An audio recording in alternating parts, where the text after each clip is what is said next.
మహిళా సాధికారత చూద్దాం. దానికి సంబంధించి వీడియోస్ ఇప్పుడు ప్లే చేయబోతా ఉన్నా.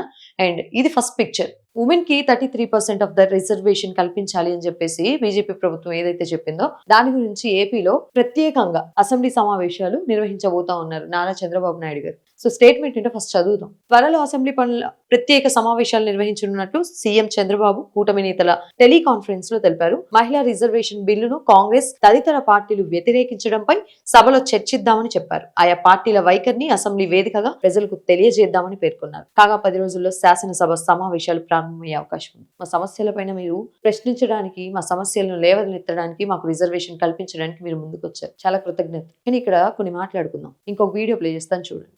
యాక్చువల్గా ఇక్కడ ఇన్సిడెంట్స్ చూడొచ్చు. Violence room. Okay,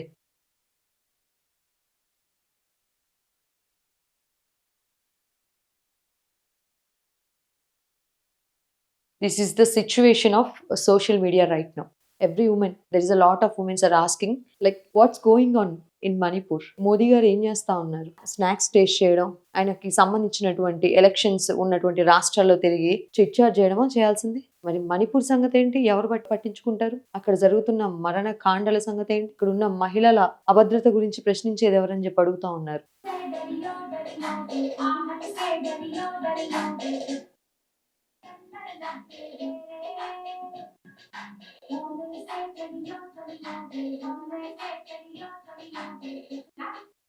Yes, the situation.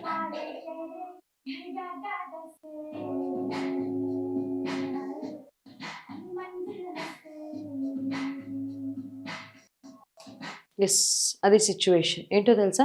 BJP పార్టీకి సంబంధించినటువంటి నాయకులే దీనిలో ఆల్మోస్ట్ ఉన్నారు. బీజేపీ పార్టీ సపోర్ట్ ఇస్తున్నటువంటి పీపులే దీనిలో చాలా మంది ఉన్నారు. వాళ్ళు ఎవరిని కూడా శిక్షించలేదు. మరి ఎందుకు శిక్షించలేదు? 6 నెలల్లో బెయిల్ ఏంటి? రాజకీయ నాయకులై ఉండి పెద్ద పెద్ద పేర్లు సంపాదించాం మేమని చెప్పేసి స్వామీజీ పేర్లలో ఇట్లా పెద్ద పెద్ద పేర్లని వడాబాబులు మేమని చెప్పుకుంటా ఉంటారు. మరి వాళ్ళందరికీ ఇంత ఈజీగా వాళ్ళు రేపులు చేస్తే వాళ్ళు చేసిన తప్పులకి బీజేపీ ప్రభుత్వం ఏమాత్రం స్పందించలేదు. మరి చివరిగా ఈ పర్సన్ ని మీరు చూసారు కదా. I will look it on him. Yes, Wangchuk. His name is Sonam Wangchuk.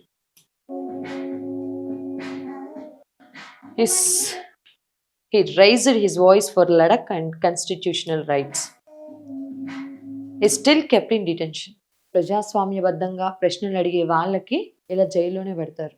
రేపులు చేసి ఒక పార్టీ అండదండలతో ఉన్న వాళ్ళందరినీ కూడా ఈ విధంగా అలో చేస్తూ ఉంటారు అనమాట బయటికి. సో ఇదే క్వశ్చన్స్ రైజ్ అవుతా ఉన్నాయి ప్రెసెంట్ సోషల్ మీడియాలో. దగ్గర 2-3 రోజుల నుంచి కూడా మణిపూర్ ఇన్సిడెంట్స్ ని ప్రశ్నిస్తా ఉన్నారు. ఎప్పుడైతే ఉమెన్ బిల్ ని పాస్ అవ్వనివ్వకుండా ప్రతిపక్షాలు ఆపాయని చెప్పేసి అధికార పక్షం చెప్తా ఉందో బీజేపీ పార్టీ, మరి మోడీ గారు చెప్తున్నారో ఆ మాటలన్నిటికీ కూడా చాలా మంది ఉమెన్ బయటకు వచ్చి ఒక్కటే ప్రశ్నిస్తా ఉన్నారు, మాకు కావాలి 33% రిజర్వేషన్. కానీ మీరేం చేశారు? భారతీయ జనతా పార్టీకి సంబంధించినటువంటి నాయకులు చేసిన తప్పులు, పెద్ద పెద్ద తప్పులు ఇవి. రాజకీయ నాయకులు ఎలా ఉంటే సర్వసాధారణ జనం ఎలా ఉంటారు? మరి మహిళలకి భద్రత ఏ విధంగా లభిస్తుంది అని చెప్పేసి బయటకు వచ్చి అడుగుతా ఉన్నారు. చూసారు కదా మీరు. ఇప్పుడు చెప్పండి నారా చంద్రబాబు నాయుడు గారు, ఈ ప్రశ్నలు ఎందుకు లేవనెత్తుతలేరు మీరు? ఎందుకు? కూటమి ప్రభుత్వంతో కలిసి ఉన్నారు కాబట్టి మీరు ప్రత్యేక అసెంబ్లీ సమావేశాలు పెట్టి మళ్ళీ దీని గురించి మీరు మాట్లాడాలని అనుకుంటున్నారే. దానికి బదులుగా మిగతా మొత్తం సౌత్ స్టేట్స్ లో అన్ని పార్టీల వర్గాల నుంచి ఆయా నాయకులు ఎందుకని చెప్పేసి క్వశ్చన్ చేస్తా ఉన్నారు. మీకు తెలుసు కదా, కేవలం డీలిమిటేషన్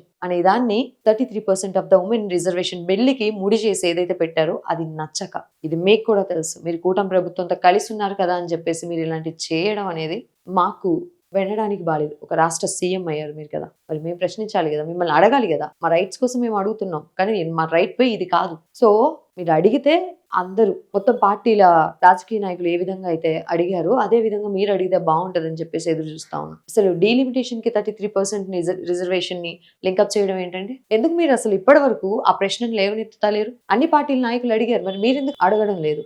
అండ్ ఇంకొకటి, పవన్ కళ్యాణ్ గారు మీకు కూడా ఒక స్ట్రైట్ క్వశ్చన్ అడుగుతున్నాను. What ever it might be, ఎందుకు పవన్ కళ్యాణ్ గారు గొంతు ఎత్తుతలేరు, ఎందుకు మాట్లాడతలేరు అని చెప్పేసి చాలా మందిలో చాలా క్వశ్చన్స్ ఉన్నాయి. మిమ్మల్ని చాలా నమ్మి ఓటేసిన ప్రజలు కూడా ఉన్నారు, మహిళలు ఉన్నారు, విద్యార్థులు ఉన్నారు.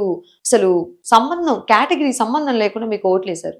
మరి మీరెందుకు ఈ రోజున ఏదైతే ఈ సమావేశాలు పెడతా ఉన్నారో రేపు అసెంబ్లీలో, వీటి గురించి మరి మీరెందుకు మొన్న కూడా రీసెంట్ గా డీలిమిటేషన్ బిల్లు మొత్తం కూడా క్యాన్సిల్ అయింది, వీగిపోయిందని చెప్పేసి చెప్పినప్పుడు మీరు ఎందుకు క్వశ్చన్ చేయలేదు?